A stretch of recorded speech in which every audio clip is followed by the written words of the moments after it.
All right, so the next thing we're going to talk about today is 10.4, and it's called inscribed angles. So it's another type of angle inside of a circle. It's slightly different from our central angle. This time we're calling them inscribed because they're inside. And it's an angle whose vertex now is on the circle. So right, our vertex there is actually on the circle. It's not at the center of it. All right, so for central angle, it was on the center. Inscribed, it's on the edges. And again, then our two legs of our angle, or two sides, make up chords, right? So they go across, but then they stop at the other point. Go across and stop at the other point. So those two sides are chords, and our vertex is on the circle. So that's what makes up an inscribed circle. And we're going to talk about how that helps us with our angle measure and our arc length, or our arc distance, our arc measure. So this first one, we have a measure of an inscribed angle, right? So the measure of this actual inscribed angle is just half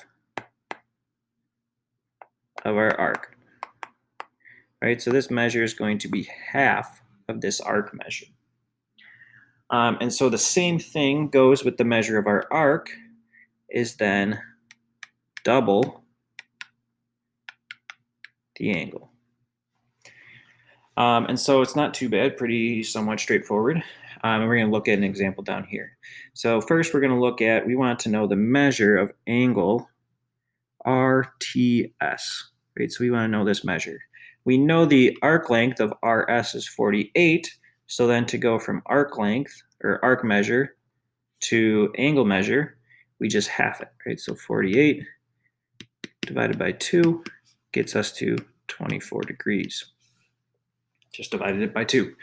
And then to go backwards, this time we're looking to find the measure of this arc of QT.